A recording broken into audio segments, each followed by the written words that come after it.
Osons Couture, un podcast créatif pour parler de nos garde-robes faites à la main et pour découvrir la communauté couture avec des interviews de ses personnalités, ses entrepreneurs et acteurs qui nous inspirent.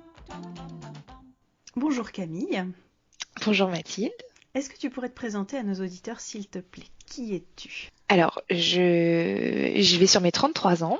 Je travaille dans une société en Île-de-France, dans les Tours à la Défense. Et je suis mariée, j'ai 2 garçons qui ont 2 ans et demi et 5 ans. Et j'habite moi aussi du coup en Île-de-France. Est-ce que tu pourrais nous dire en fait qui tu es dans la sphère couture, s'il te plaît? Dans la sphère couture, je suis couturière amateur ou amatrice. J'ai commencé à coudre un petit peu avant la naissance de mon premier, pas particulièrement pour faire des cousettes pour bébé, mais j'avais envie de me lancer dans un nouveau loisir créatif. J'ai depuis toute petite fait beaucoup de petites créations. J'aimais bien. J'ai commencé par les Scooby-Doo, les perles, les bracelets brésiliens. J'ai essayé le canevas, la broderie, le tricot, que j'aimerais vraiment pouvoir reprendre un jour et savoir faire, mais je suis trop lente et du coup ça me frustre et j'aboutis jamais à un projet. Même le simple snood n'a jamais vu le jour avec moi. Et du coup la couture c'était un des loisirs créatifs, on va dire, que j'avais jamais testé en art du fil. Et ma grand-mère sait utiliser une machine. Ma sœur était couturière professionnelle pour de l'ameublement. Malheureusement, elle vit en Savoie, donc du coup, c'était pas facile de pouvoir l'avoir sous le coude pour m'expliquer. Donc, c'est ma grand-mère qui m'a montré comment fonctionne une machine à coudre. Ma sœur m'a expliqué aussi d'autres choses quand elle était sur Paris. Et c'est comme ça que j'ai commencé à faire mes premières petites créations sur une machine qu'elle m'avait redonnée mécanique, qui avait vécu pas mal de kilomètres de rideau avec elle, sur laquelle j'ai pu m'entraîner pour commencer. Et aujourd'hui, je couds des vêtements pour moi. J'ai un compte sur Instagram que j'aime beaucoup. En tout cas, j'aime beaucoup y poster mes créations et pouvoir interagir avec la couturosphère d'Instagram. Et j'ai une marque de patron de prédilection qui m'a vraiment aidé à me lancer sur la couture de vêtements, qui est la marque Atelier Scamit. Et comment est-ce que tu as découvert Atelier Scamit? Via Pinterest, étonnamment. Je cherchais des idées de vêtements de patrons à tester, plutôt dans les patrons gratuits pour être honnête. Et puis je suis tombée sur des photos de la blouse Be Pretty que j'ai trouvé vraiment merveilleuse. Et ça a été mon premier achat de patron de créatrice française. Donc j'avais quelques magazines Burda couture facile, mais je m'y retrouvais pas. Je m'étais jamais vraiment lancée, et c'est avec ce patron-là que j'ai fait vraiment mon premier vêtement toute seule. Avec la vidéo, c'était très aidant. Donc via Pinterest, étonnamment. J'étais très peu sur Instagram à ce moment-là. Et donc aujourd'hui, tu es on va dire gestionnaire, je ne sais pas comment dire, administratrice en fait du groupe Facebook des addicts de Atelier Scamit. Est-ce que tu peux nous raconter un petit peu cette aventure, comment c'est arrivé et comment ça s'est passé? J'ai acheté d'autres patrons de cette marque. Je les trouve tous vraiment très bien taillés. Enfin, en tout cas, ils correspondent parfaitement à ma carrure. Je regardais des images et des photos sur les comptes Instagram, des posts parfois un peu anciens. J'étais un peu frustrée de pas pouvoir trop échanger finalement avec les gens. Il y a beaucoup de personnes qui postent juste leurs vêtements et puis qui sont moins disponibles pour expliquer quelles sont les difficultés qu'ils ont rencontrées pour coudre, ou les questions qui se sont posées, ou partager leurs inspirations ou leurs bons plans tissus ou mercerie. Et j'ai trouvé toute cette communauté d'aide finalement sur Facebook pour la marque de patron d'Irendo. Il y a un très beau groupe Facebook sur cette marque, et j'ai été un peu frustrée de pas le trouver pour la marque Atelier Scamit, que moi j'aime beaucoup. Du coup, je me suis dit que ça pourrait être sympa de se lancer dans la création d'un groupe dédié à cette marque. Donc, j'ai contacté Johanna avant, parce que c'est quand même son bébé, et du coup, je voulais vraiment voir avec elle si elle était d'accord pour que je puisse créer ce groupe. Et elle a été très enthousiaste sur ma proposition. C'était vraiment sympa de pouvoir échanger avec elle. Et du coup, c'est comme ça que j'ai ouvert le groupe. Donc au début, constitué de quelques membres, c'était tout drôle de se lancer sur cette expérience-là. Et aujourd'hui, on est presque 2000 personnes, alors que le groupe n'a pas 2 ans. Je crois que ça doit faire 1 an et demi que je l'ai ouvert. Et du coup, c'est devenu la communauté d'entraide que j'avais découvert sur le groupe Facebook d'Irendo, qui maintenant est celui de la marque Atelier Escamit.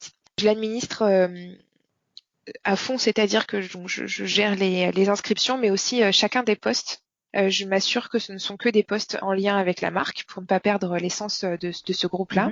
Et puis du coup, on essaie de créer des petits événements avec Johanna.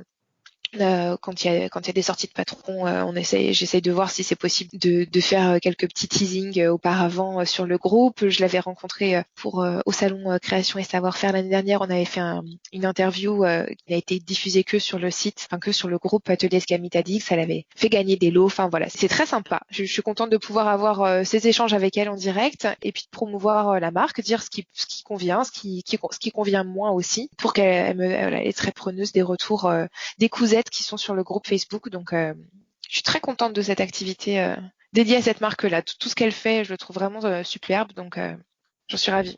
Je trouve normal en effet que tu aies contacté la créatrice et puis c'est chouette qu'elle s'investisse d'une certaine façon et qu'il y ait un vrai lien avec la marque entre les addicts et la marque, qui est cet échange, quoi. C'est important. Enfin, pour moi, c'est important. Tout à fait. Est-ce que il y a d'autres personnes avec toi qui administrent ou est-ce que tu prends la charge seule? Est-ce que... Non, je suis toute seule sur la gestion et l'administration du groupe. Ça va? Pour l'instant, le volume, j'arrive à le gérer seule. Je sais que j'ai des cousettes avec qui j'échange, qui sont sur le groupe et qui m'ont dit que je pouvais compter sur elles le jour où ce serait trop lourd à gérer. Mais pour l'instant, non, je pense mettre toujours moins d'une journée, moins de 24 heures pour accepter une demande ou un poste. Donc, ça me paraît être un délai encore raisonnable pour ne pas avoir besoin de renfort. Pour ceux qui ne sont pas vraiment sur Facebook, quelle est la valeur ajoutée à Instagram que tu pourrais définir d'un groupe de ce genre-là, justement pour les addicts d'une marque? Ouais. Pour moi, ce que je retrouve pas aujourd'hui sur Instagram, c'est la question simple sur un patron, des conseils tissus. Il y a beaucoup de personnes qui postent des posts. Est-ce que vous pensez que tel modèle serait sympa en double gaze? Est-ce que vous l'avez déjà fait? Je me pose la question sur les emmanchures parce que je fais plutôt une taille 40 sur le reste du vêtement, mais plutôt une taille 42 sur les emmanchures. Qu'est-ce que vous en pensez? Comment vous m'aideriez à réaliser cette couture-là? Ce type d'échange, on le retrouve pas sur Instagram parce que les gens présentent leur création aboutie. Parfois donnent peut-être leurs petits trucs et astuces ou les modifications qu'ils ont apportées au patron. Mais finalement, l'étape de pré-création, quand tu te poses une question avant de te lancer sur la couture d'un nouveau patron, tu ne la retrouves pas aujourd'hui sur Instagram. Enfin, oui, en tout cas, le canal ne le permet pas. Voilà. D'accord. Il y a beaucoup de personnes qui sont accessibles et si tu leur écris un message privé, vont prendre le temps de te répondre. Mais si toi, de prime abord, tu as besoin de poser une question, le groupe le permet et ça, je trouve ça vraiment hyper sympa. Oui, tout à fait. C'est le principe d'un forum, en fait. Exactement. C'est plutôt le principe d'un forum, mais avec la simplicité qu'a Facebook, je trouve. Moi, j'ai du mal à m'y retrouver sur des forums de couture. J'en consulte parfois quand j'ai une question très précise à poser et en fait, je trouve que dans ma lecture, je trouve pas ça fluide. Oui, puis là, c'est vrai qu'il y a l'avantage d'avoir les photos qui sont facilement repérables et pour mettre en avant une couture ou une question technique par photo. Exactement. Et tu as une alerte quand la personne t'a répondu, tu peux taguer les gens. Enfin, c'est quand même assez facile à utiliser. Tout à fait.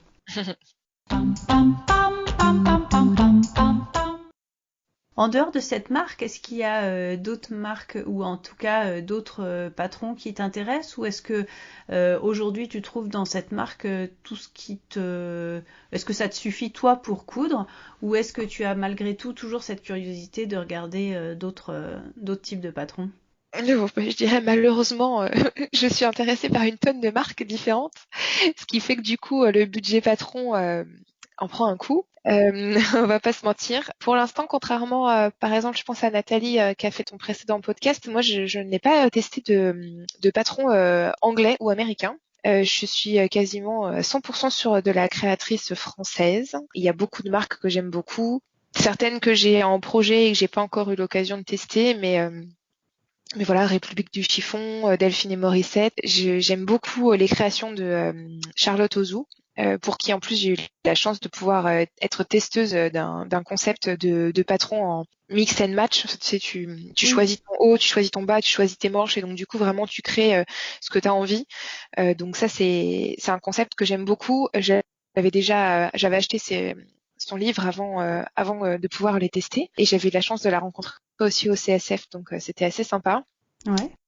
J'aime beaucoup les patrons de Cozy Little World, les indispensables, Gilet Monceau, Sweet Courcelles, les Top Ségur. Enfin, c'est une marque aussi que je trouve très sympa et qui permet de décliner les choses dans plein de versions différentes. Et j'ai sous le coude, pour parler justement marque de patron américaine, le Ginger Jeans de Closet Case Pattern, qui m'effraie au plus haut point parce que je n'ai jamais cousu de pantalon, mais que je trouve absolument sublime sur toutes les créations Insta que je vois. Donc il est là, il est prêt, il est imprimé en planche A0, mais j'ai pas encore osé me lancer. Est-ce que tu as le tissu?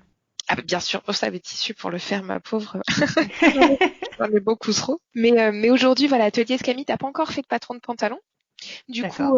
coup, moi-même, j'en ai pas cousu. Alors, pas parce qu'elle n'en a pas fait, mais parce que du coup, l'occasion c'est pas présenté. Et puis, je suis dans ma zone de confort sur les blouses et les chemises. Donc voilà, on sait toutes qu'un projet couture, c'est beaucoup de temps, même quand on connaît le modèle et qu'on sait le faire. Et aujourd'hui, avec un boulot à temps plein et deux loulous, j'ai pas autant de temps que je souhaiterais à accorder à la couture. Donc voilà, sortir de la zone de confort et faire des ajustements sur des pantalons, j'ai pas encore trouvé l'occasion de le faire. Et j'ai vu que Charlotte Ozou allait sortir bientôt une combinaison pantalon qui a l'air magnifique et que je pense tester quand elle sera disponible. Bon, ben on va aller regarder ça. Dans ton quotidien, justement, aujourd'hui, entre le boulot à plein temps, les enfants, à quel moment est-ce que tu couds? Comment tu t'organises pour coudre? J'ai la chance d'avoir deux garçons qui ont besoin de beaucoup de sommeil. Ce qui fait que le week-end, quand on n'a pas d'activité organisée, ils font de belles siestes de 2h30, 3 heures. Donc, ce sont les temps où je couds, où vraiment j'essaye de m'accorder au moins 2 heures de couture sur le week-end. J'essaye de trouver l'énergie le soir, de monter les patrons, de les recopier, de les découper, de couper mon tissu, parce qu'en plus ça me permet d'être dans la pièce à vivre et donc du coup d'être aussi avec mon mari. Et le week-end d'aller m'isoler pendant les siestes. J'aimerais pouvoir coudre le soir aussi, mais c'est vrai que j'ai peu l'énergie finalement quand la soirée débute à 21h de me remettre derrière ma machine et de trouver la concentration nécessaire pour faire les choses proprement. J'ai un petit côté un peu perfectionniste et du coup c'est pas évident. C'est plutôt pendant la sieste des garçons D'accord. aujourd'hui. Et en trouvant un petit peu de rap de temps le soir pour avancer sur des choses qui demandent moins de réflexion. Moins de concentration, quoi. Oui. Exactement, ouais. J'avais envie de parler de ce que tu mets en avant sur ton compte Instagram. C'est tout ce qui est les comparaisons avec les marques du prêt-à-porter. Ouais. Est-ce que tu peux nous raconter un petit peu comment est-ce que tu construis ça? Est-ce que tu commences par un patron? Est-ce que tu commences par un look trouvé dans le prêt-à-porter? Comment tu fais? Ce changement-là, en fait, dans mon type de couture, il est lié à une Instagrammeuse que j'aime beaucoup, tant sur sa créativité que humainement, elle est vraiment adorable. C'est le compte de Made in Ouais. Estelle. Auparavant, je cousais des vêtements dont la coupe plaisait sur des tissus un peu coup de cœur, mais au final, comme peut-être d'autres couturières, j'avais pas de cohérence dans ma garde-robe et je me trouvais avec des pièces qui n'étaient pas forcément à la mode.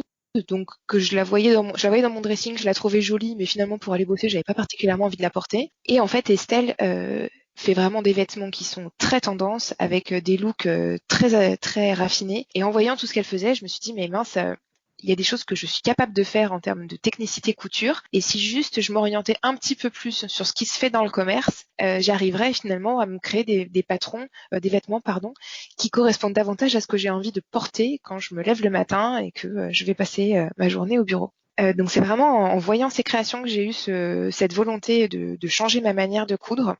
Et du coup de me rapprocher du prêt-à-porter. Donc il y a plusieurs marques qui me plaisent beaucoup. Et du coup j'essaye de m'inspirer des vêtements qu'ils créent et soit de piocher dans ma patron tech, soit du coup d'acheter de nouveaux patrons pour me rapprocher pour me rapprocher d'un vêtement qui me plaît. Donc il y a quelques marques que j'aime, que j'ai sous le coude et du coup je suis leur lancement de collection et je fais des vêtements en fonction de ça pour essayer un peu de les copier.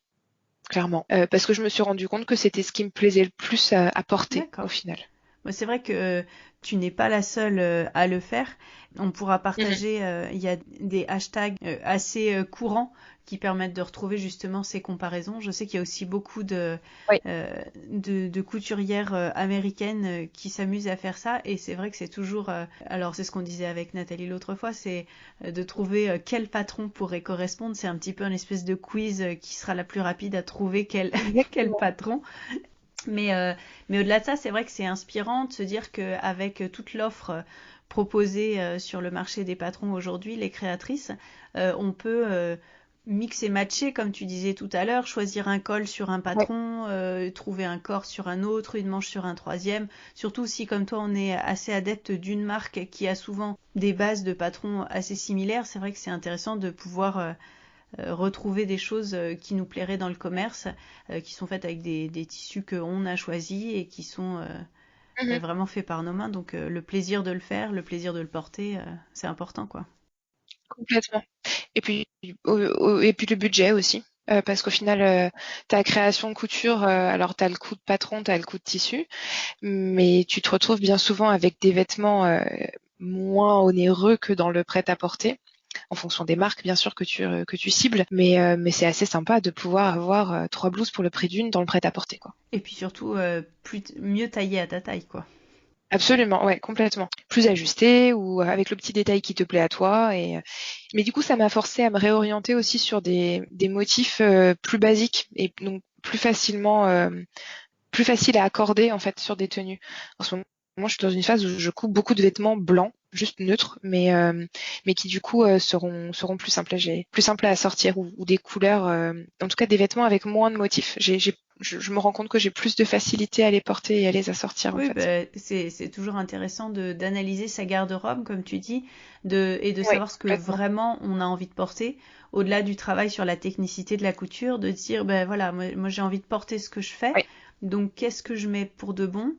Et c'est bien de réajuster, ça se voit sur ton compte, en effet, qu'on voit tous ces côtés très pâles, ces blancs cassés, ces beiges, ces couleurs un peu camel, ces petites touches de bleu, de rouge, etc. Mais c'est vrai que, en tout cas, c'est très joli à regarder.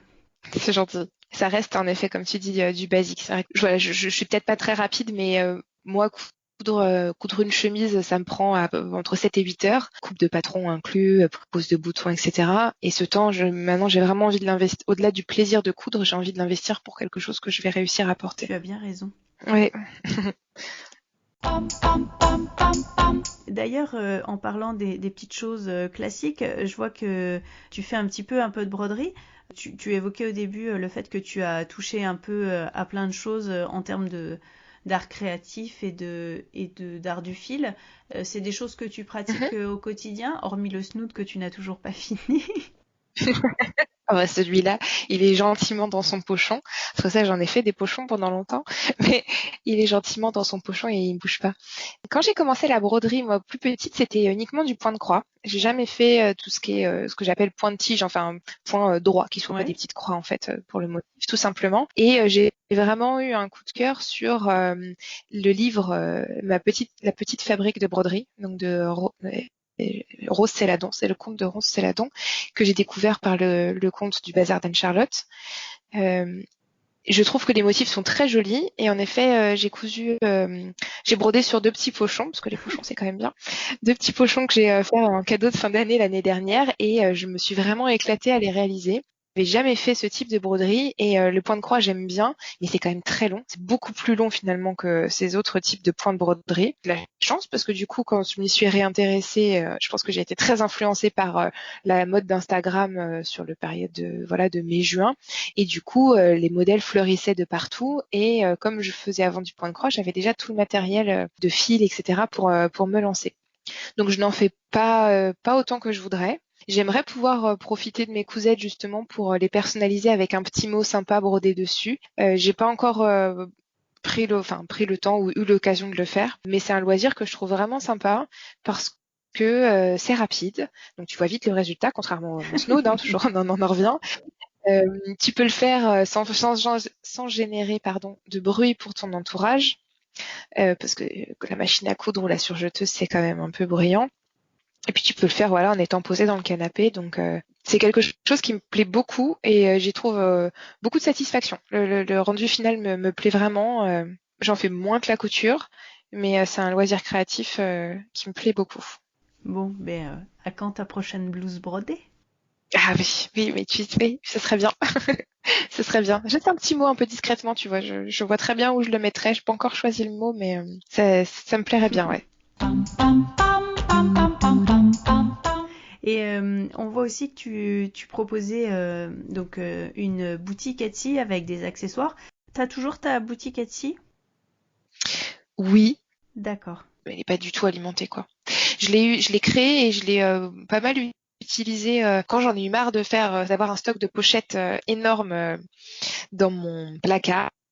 Et comme je suis issue d'une famille de commerçants et j'ai grandi sur les marchés et en commerce direct comme ça, j'avais ouvert une boutique, enfin donc une société. J'ai une société pour pouvoir faire de la vente directe de mes créations et renouer finalement le côté commerçant et contact de proximité et puis pour faire profiter mes petites cousettes. Donc après maintenant je couds beaucoup de vêtements pour moi, donc j'ai plus le temps de faire les pochettes.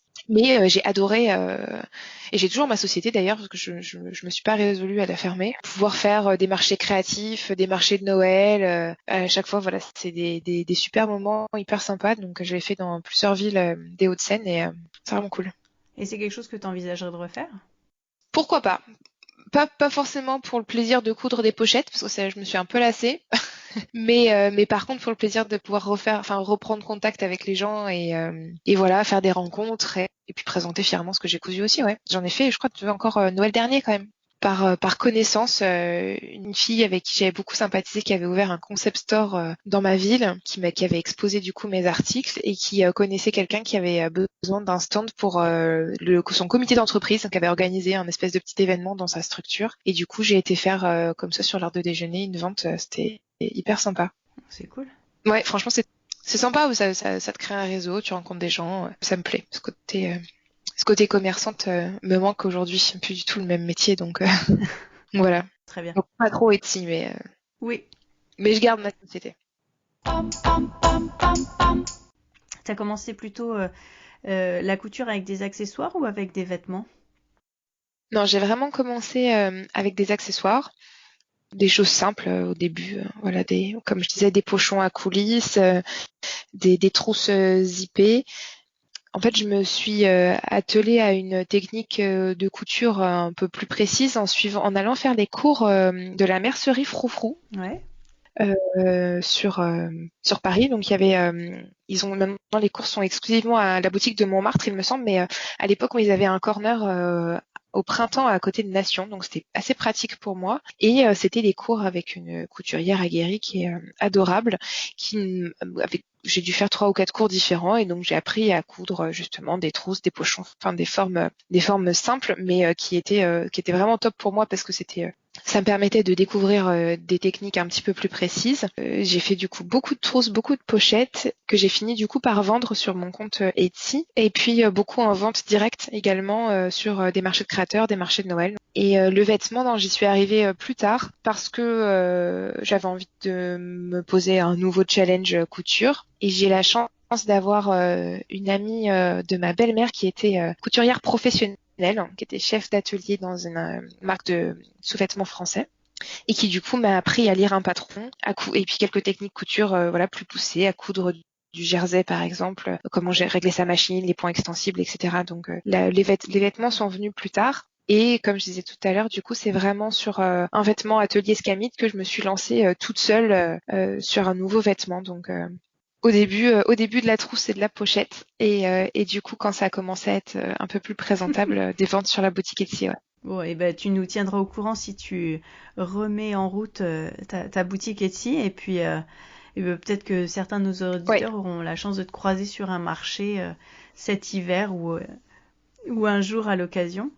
Ouais. Comment est-ce que toi tu achètes tes tissus où en fait? En ligne ou dans les magasins, dans les boutiques comme t'es près de Paris?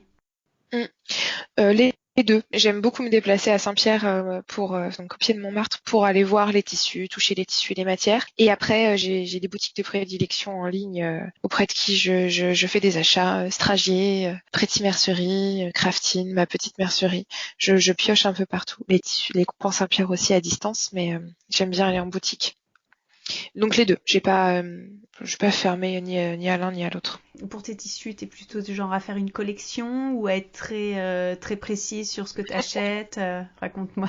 J'ai un passé de collectionneuse, de collectionnite aiguë même je dirais sur mes tissus, qui m'a valu plusieurs fois de faire des vides tissus, enfin tissus vides atelier, enfin je veux faire du tri via Le Bon Coin, qui était un bon média finalement pour me permettre de renouveler le stock, ou parfois j'ai acheté des trop grosses quantités, du coup ça me permet de les proposer à la vente.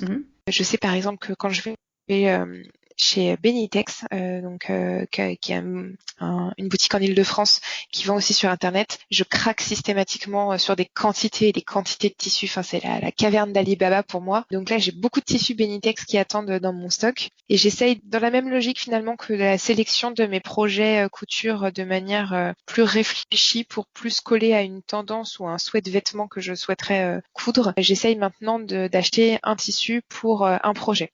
Donc là, pour ma garde-robe capsule d'automne, ça fait très design de dire ça.